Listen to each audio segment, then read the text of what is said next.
You're listening to the Prepper Recon podcast. For questions, comments, and podcast archives, go to prepperrecon.com. Ready Made Resources is a trusted name in the prepper community because they've been around for 18 years. They offer great prices on night vision, water filtration, long-term storage food, solar energy components, and provide free technical service. Get ready for an uncertain future at ReadyMadeResources.com. Trading Post in the Woods is ran by veteran crisis responders who know how important it is to be prepared. They specialize in comprehensive natural survival remedy kits, preparedness and homesteading supplies, as well as skills training. Visit them online today at tradingpostinthewoods.com. Hey, Preppers and Patriots. This is the second half of my interview with New Hampshire Representative Dan Itse. Enjoy the show. Dan, you wrote a book called States Have Powers. One of the chapters is called Limits of Powers. We rarely hear anything about the limits on government, especially from government. Can you talk to us a little bit about that? Well, the first limit on government you have is your state constitution. That's why we have constitutions, is to give the people a reference guide, because a constitution is worth nothing unless you enforce it. But if you know your constitution, then you know the powers that your various organs of government are supposed to have. And one thing that's fairly common to every state is that the legislature is the supreme legislative power. Our state has a beautiful Article 29 in our Bill of Rights, and I'm not going to try and look at it because I don't want to spend time doing that, but to articulate as best I can, the suspension and execution of the laws ought to be exercised only by the legislature and executed only in as the legislature shall expressly provide for. You read that. Does the judiciary have any power pursuant to a court case to say to the executive branch, don't practice that law, it's unconstitutional? No. Only the legislature can suspend a law. The repeal of a law is a legislative act. If all the legislative power resides in the legislature, no other branch of government can repeal a law or cause it to be suspended or not executed. But the legislature has to stand up and defend their power, which is really the people's power. I love our first article in our Bill of Rights because, and this is one of the things I found in reading our Constitution and the other period constitutions, is that the Constitution of the state of New Hampshire is probably the best articulation of American liberty, bar none. And that comes in part because of when it was created. We had the first, New Hampshire is the first free state. I call it free state because there was no king. The first free state created by a written constitution in the history of the world. We completed that constitution on January 5th, 1776, and it was intended as a temporary constitution to see us through the war. Later in 76, all of the states what became states, other than Massachusetts, wrote their constitutions. Then in 79, we had the first constitutional convention of the world, but that did not result in the Constitution. The people of New Hampshire rejected it. But Massachusetts passed a constitution in September of 79.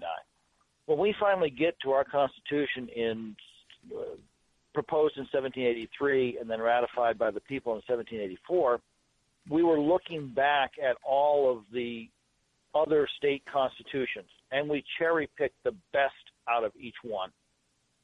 It's often construed that New Hampshire was a knockoff on Massachusetts, and that nothing could be farther from the truth. The reason you see a lot of Massachusetts Constitution in New Hampshire, but you also see it in the Pennsylvania Constitution that was passed in 76, was because in 76 at the convention for the Declaration of Independence,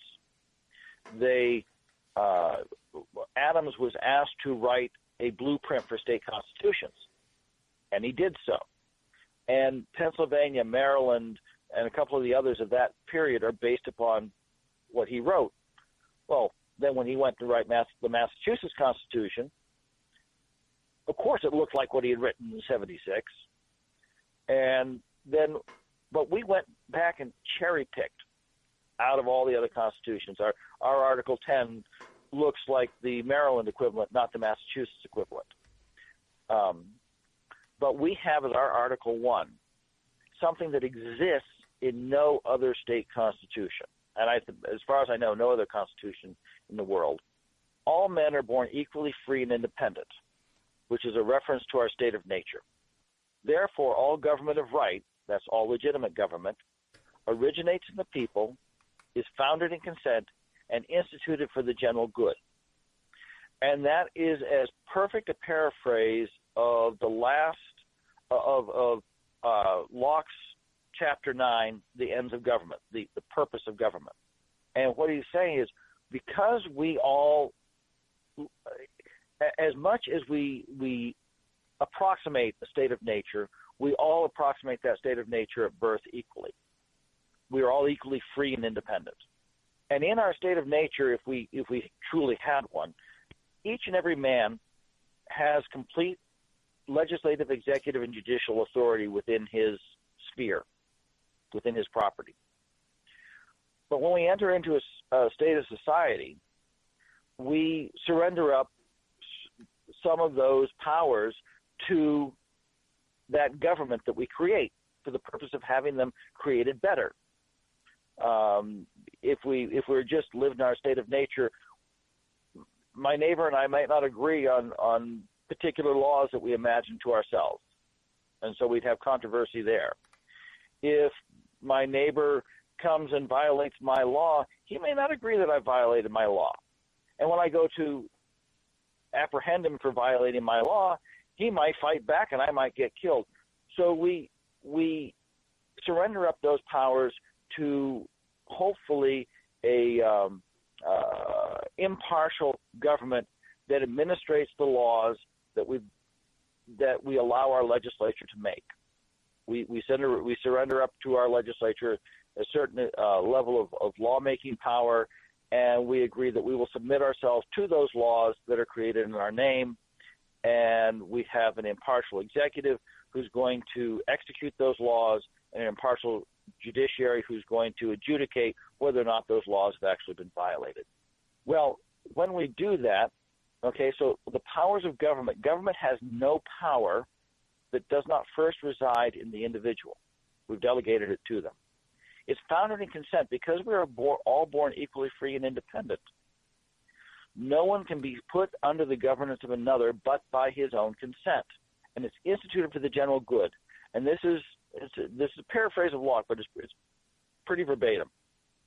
No rational creature would put himself under the governance of another except that he suppose his condition would be better than in his state of nature.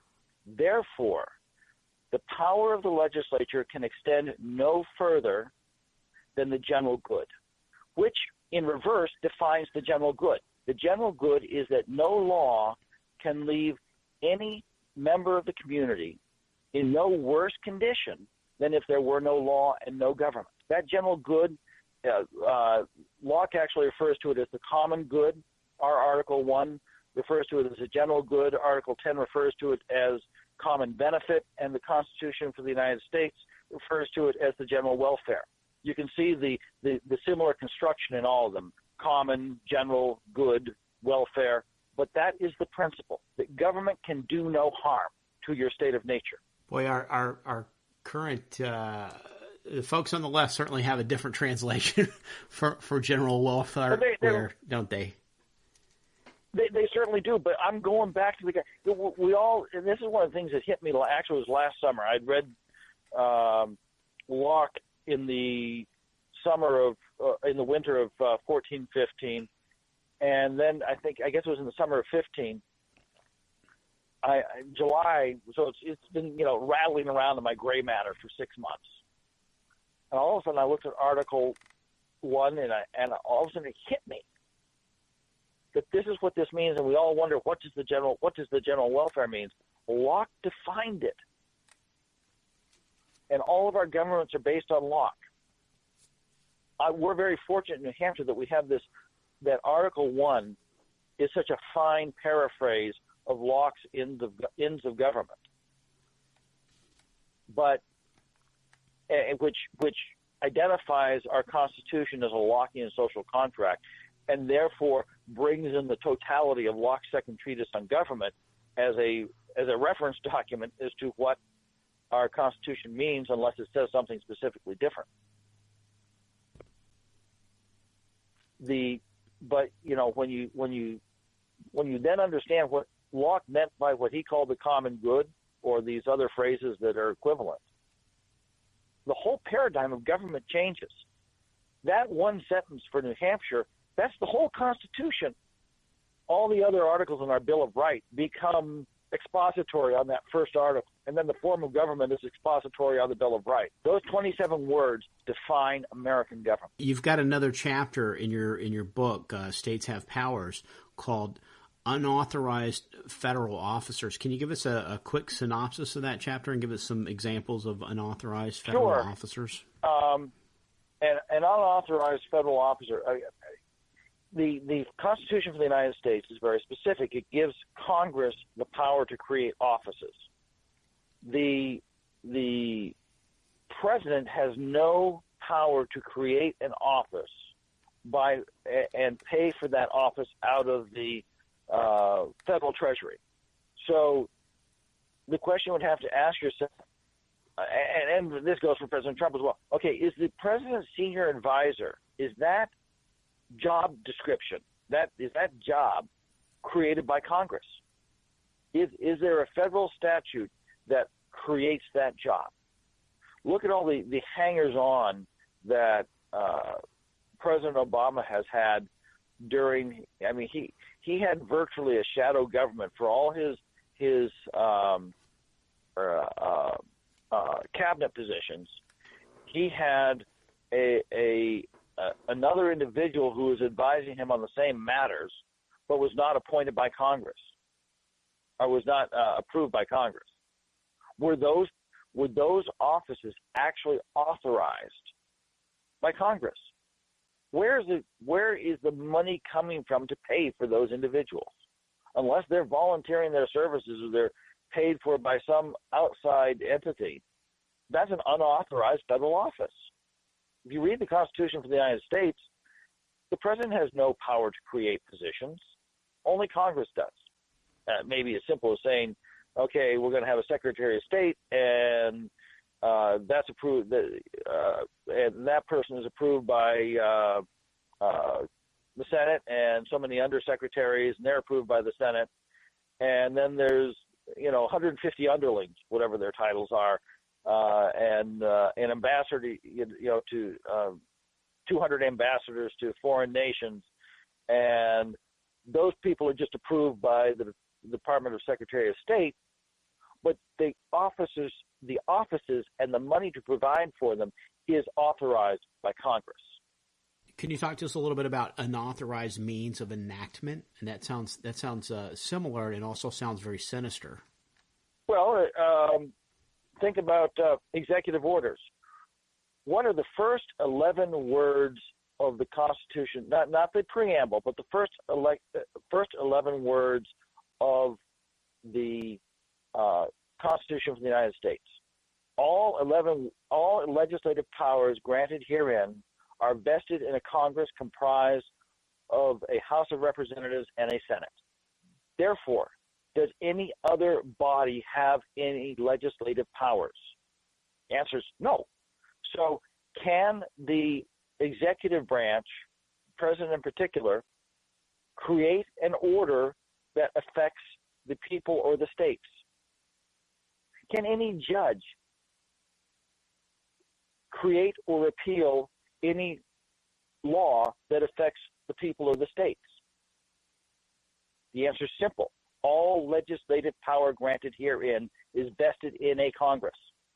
End of story. No qualifiers, no excepts. A valid executive order is one in which Congress has passed a law saying the president, the president or some office thereof will do something. An executive order would then be from the president to that department to go do it. And then an executive order that acts upon the people, that doesn't fit within the framework of the Constitution. We're going to take a quick break, and we'll be right back. The dollar's lost over 90% of its purchasing power since 1971. Silver, on the other hand, has proven to be a very stable form of wealth preservation over the years. And where do you buy silver? Silver.com, of course. Silver.com offers fantastic prices on gold and silver. Check out Silver.com today. Whether your plan is to bug out or bug in, CampingSurvival.com has all of your preparedness needs, including fish antibiotics, long-term storage food, and water filters. Use coupon code PREPARECON for 5% off your order at CampingSurvival.com. The last chapter in your book is called Secession or Nullification. And as much as I'd like to see California split off and do their own thing, and probably, well, Texas and Idaho, and, well, I guess everybody, for that matter, Lincoln sort of put an end to that question, didn't he? I mean, the preservation of the Union, that doctrine trumps the actual Constitution these days, doesn't it? I mean, it's sort of like you're free to leave anytime you want, but I'll kill you if you do. Sort of like an abusive spouse, right? Well, again, just think about our founders, and this is one of the things in understanding our constitutions that you really have to do, or an amendment, you have to go and sit down in the seats of the men that were crafting the Constitution or the amendment at that time. What was going through their head? What clothes were they wearing, in essence? Put yourself in their shoes. So let's just imagine that you're Alexander Hamilton and I'm James Madison, and we're sitting at the convention. I really don't want to be Hamilton. Can I be somebody else? But Adams. Okay. Jefferson. Oh, yeah. Okay. Either one is better than Adams. Hamilton. Okay. Thank you. So you. there you are. Jefferson wasn't there, but Adams was. Okay. Well, thank Adams. Okay. So there you are, and you are. We're discussing the Constitution now. We have just fought an 8-year war to free ourselves from the government that we and our fathers and our grandfathers and their grandfathers, 9 generations, had trusted to defend their liberty. And all of a sudden, over the 1750s and 60s and erupting in 76, we found that government to be dangerous to our liberty. And so dangerous that we're willing to spend blood and treasure to free ourselves from it. Would we have ever entered into a compact from which we could not withdraw legally if we found that new government become dangerous to our liberty?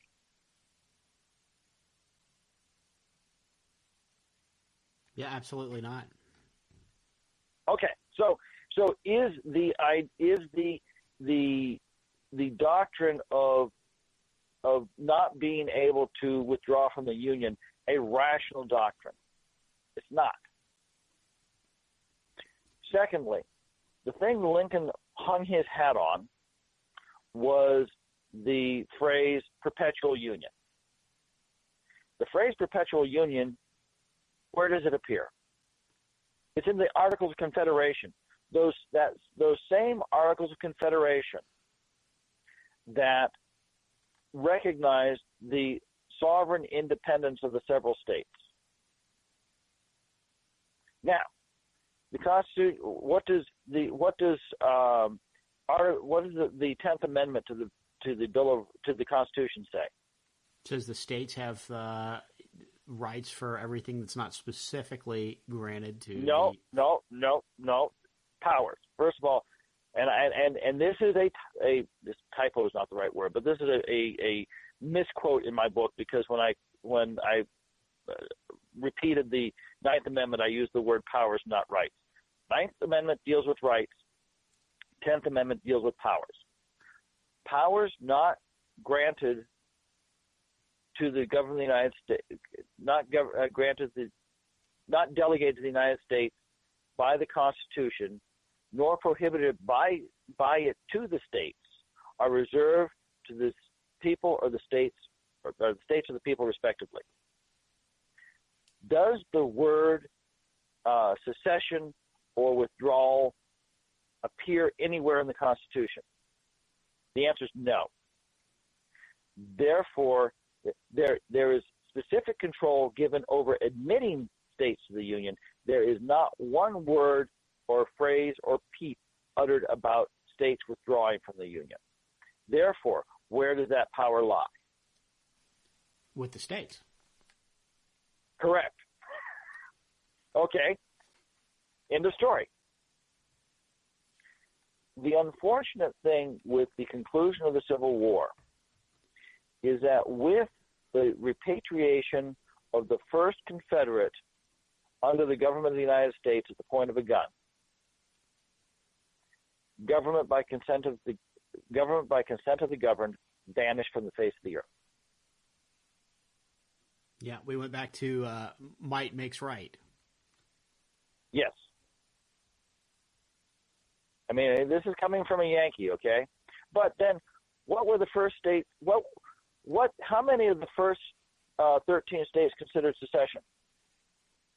Virginia, North, South Carolina, and Georgia. Well, you got that one wrong. 9. What were the first states to consider secession? South Carolina? No, that's you're off by about 60 years. First states to consider secession were Massachusetts, Rhode Island, Connecticut, and New Hampshire in approximately 1801. I forget the precise date.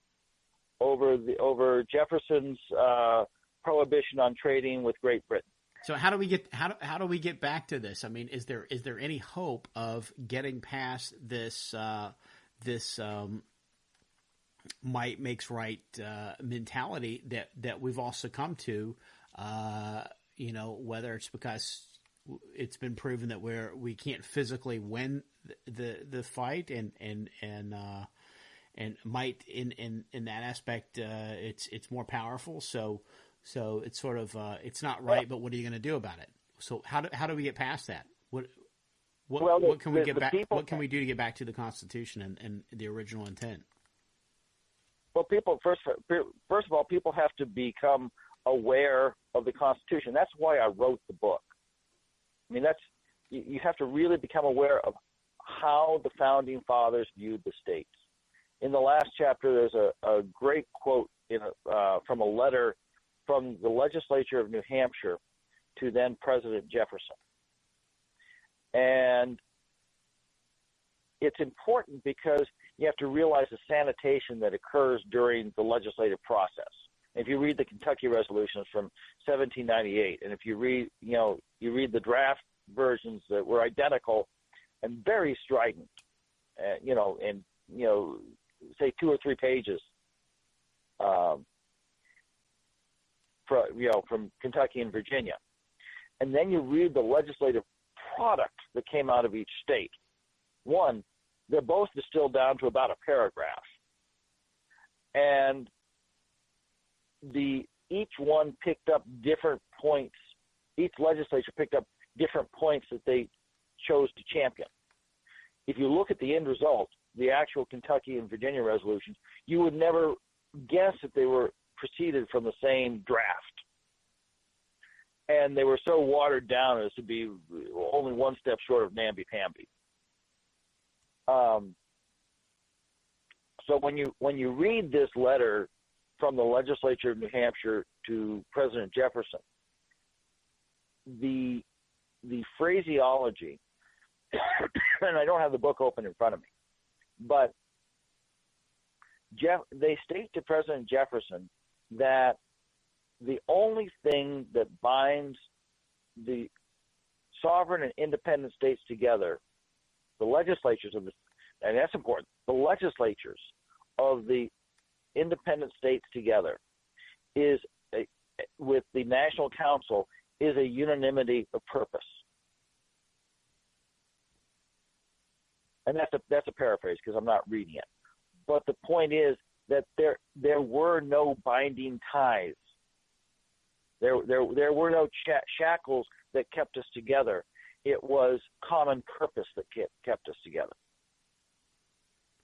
And our legislature thought of New Hampshire as a sovereign and independent state. And that's in an official document from the legislature. The only answer is we have to get our heads screwed on straight. And I don't know that under the current paradigm it can happen. I mean, because people just don't know it, and can you get an adequate critical mass of people thinking correctly? And with freedom comes risk, and how many people are willing to assume the risk of freedom? And that's another huge issue. But can we push back? Can we start learning what we are supposed to be? Absolutely. I mean, even if we just get our state legislatures to interpose themselves between the people and the federal government. And I hate that term, the federal government. Our founders didn't call it the federal government. They called it the general government, which is much more descriptive. It is the government of the United States. I mean, this is one of the problems I have with the sovereign citizen movement, is they try to apply elements of the Constitution for the United States to state government. And the Constitution is very explicit. When it's referring to things that apply to the states, it says the states, each state, the several states, but it specifically refers to the states themselves.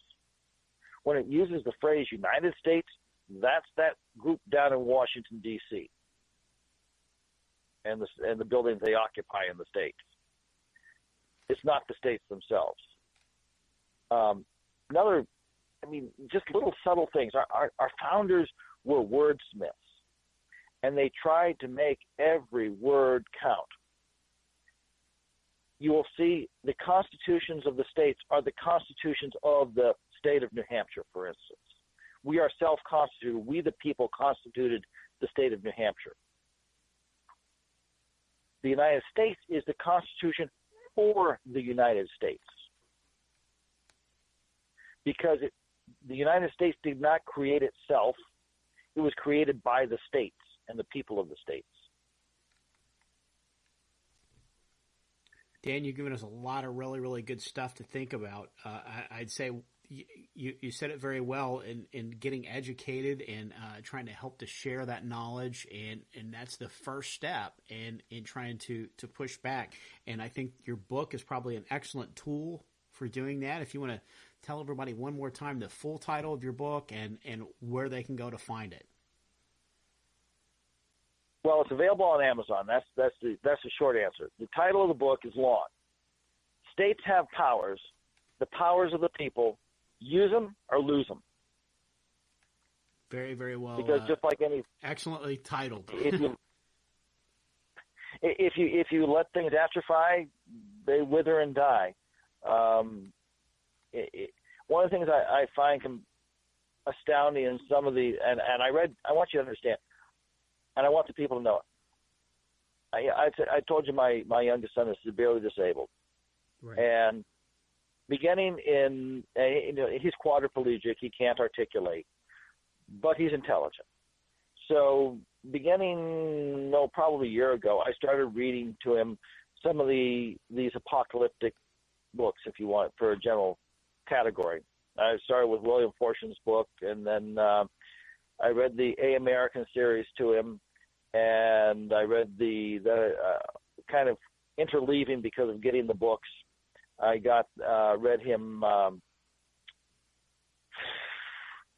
can't remember. It's another equivalent series. I can't remember the name of it at the moment. And then I happened upon your books, and I started with the Collapse series. And then right now we are almost at the end of the Days of Noah, and I'm thrilled we're getting the days of Elijah may have come today, actually. Oh, which fantastic.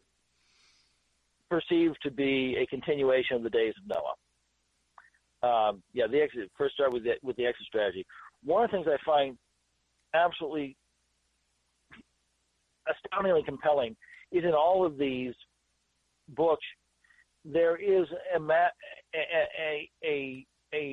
except, and I'll say I have to compliment you on this, in the American Exit Strategy series, is a government of the United States that perceives itself to exist independent of the states. You have this collapse of state governments, and yet somehow this United States, comprised of the states which no longer exist, is functioning. And that's an oxymoron. If there are no states, there are no United States. And one of the things that is really American is the whole idea of bottom-up government. Our Article 6, and this in Massachusetts as well, originally read public morality and piety based on evangelical principles will give the best and greatest security to government and the strongest obligation to do subjection. And I struggled with that. I really hit me. It was the February after I finished my commentary on the New Hampshire Constitution, and I'm going to speak at a thing in Lexington on Patriots Day. And I'm struggling with these words.